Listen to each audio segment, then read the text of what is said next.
Welcome everyone to Leadership Conversations. My name is Sam Bendall. I'm an emergency physician in Sydney and I work as a pre-hospital and retrieval medicine specialist at Greater Sydney Area HEMS and with Careflight. I'm joined today by Sam Immens, who is a critical care paramedic working at Greater Sydney Area HEMS with me, and he's also a registered nurse.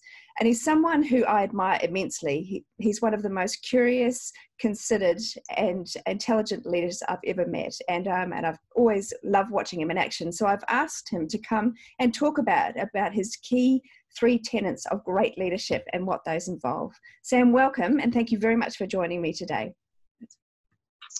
Thank you, Sam. Thanks for having me, and thanks so much for asking me to talk about something that I'm really quite passionate about. I've watched a lot of really good leaders through the years and tried to emulate what I think are the sort of real essence of what made them good leaders. And I think it boils down to 3 things, and that's trust, communication, and teamwork. I think those are really the cornerstones of what makes a good leader and someone worth following. Absolutely. I think they're fantastic, fantastic thoughts and some really wonderful 3 concepts to work around. And I've certainly seen you do all 3 and do all 3 beautifully. So how about we start with trust? Because this is something I think I agree with you is so important in teams. And often when we arrive, we have a very complex situation, and it's really important that we build trust quickly in our teams to be able to achieve our common goal. So do you want to talk about what you think about trust and how we build that in our teams? Yeah, look, the reason trust is right at the start is it's the foundation, right? So it allows the team to buy into what you are wanting to do. Mm-hmm. You build trust quickly if you can, and then you use that in order to help generate some momentum. And that's what we're often about in our area, isn't it, Sam? Just trying to get some forward movement. And I think you do that by being accountable, by really, having integrity and setting a standard that you won't trade for anything. People can, I think, sense that a mile away, particularly people who've been doing it for a little while. And that means that it takes concerted effort. It takes real practice at your craft to develop the technical skills so that they're second nature. And that instills trust amongst the rest of the team.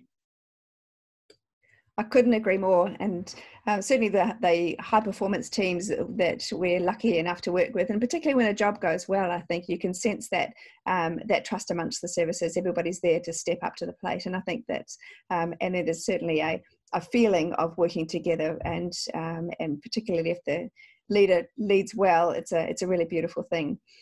Talking about building psychological safety in our teams, because obviously we rely on people being able to speak up and feel comfortable and feeling comfortable to do so, even though we may have met them for less than 10 minutes. And I think that's a real art form. And again, I've watched you do it well, which is why I wanted you to chat with me today. So, so what are your secrets to building psychological safety in your teams?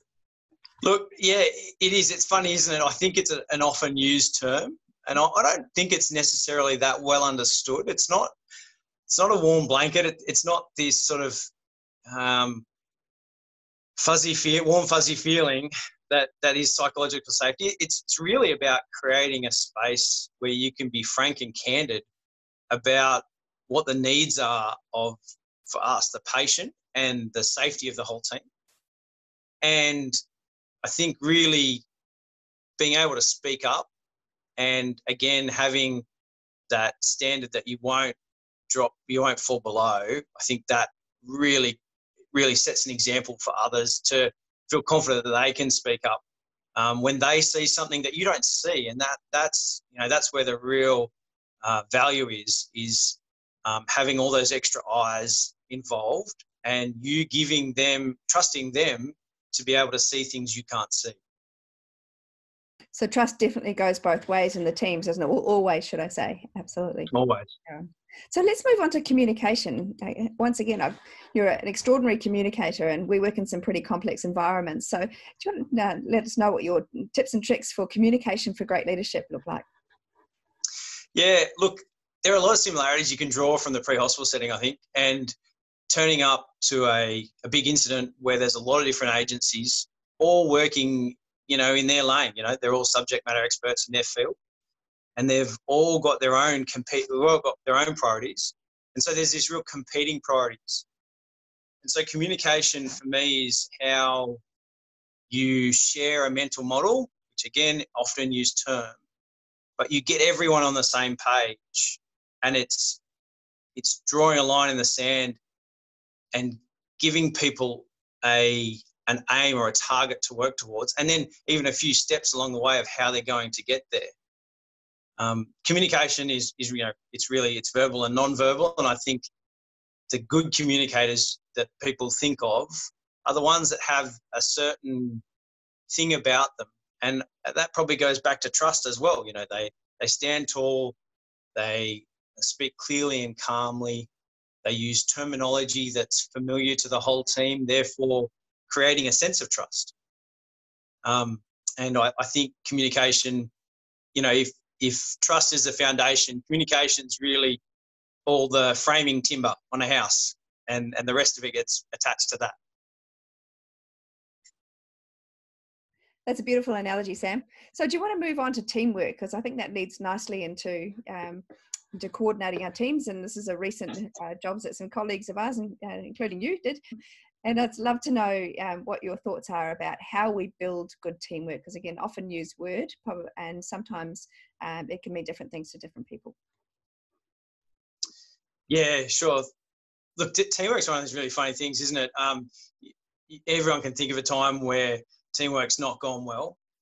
And I think, if you approach it with an attitude of humility, and I like Patrick Lencioni's motto of humble, hungry, and smart as the sort of key points or the key tenets to a really good team player. And I think that really sums up nicely what it is to be both a leader and a follower, because they're both skills that complement each other. When you work on one, you work on another. Do you want to explain what you mean by humble, hungry, and smart? I think it's a really fantastic framework for good leadership. And I think whilst, as you rightly said, you may not always be the leader, but it doesn't mean you can't be a leader. And I think this is a really nice way of thinking about both things. Yeah. Look, I think humility is one of the key ones there.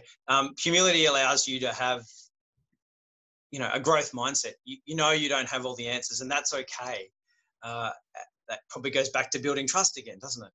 And being humble, we've all been humbled by a job that didn't go well, and being surrounded by people with 20 plus years doing what I'm doing is certainly a great way of keeping humility in my space, because I'm surrounded by people that are genuine legends in this field.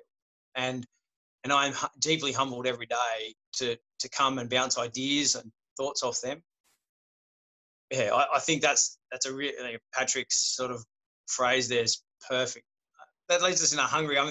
Hungry is just, you're just curious, like you're naturally enthusiastic, and it means that after you've done 10 pack checks that you turn up and do the 11th with the same intensity and the same, understanding the gravity and the importance of what you're doing, no matter how mundane it is. And I think that's a real sign of a good leader. And then smart. So smart is not always having the answer. Smart's also knowing that if you surround yourself with the right people, that they will help you get to that common goal. And I think we can definitely do better often by allowing others to show their leadership qualities. And that's a sign of intelligence or being smart there. That's a wonderful way of framing it, because I think sometimes we think as leaders that we need to have all the answers, but we don't. We just need to know how to get it out of everybody else, don't we? No. Sam, thank you so much for talking to me today on leadership. I know it's a very short summary of all the things that I know you and I both hold dear. But I think, you know, it's wonderful to hear such a considered mind talking about these three central tenets with such clarity. Thank you so much, and I look forward to seeing you back at work. Thanks for the conversation. I've really enjoyed it, Sam.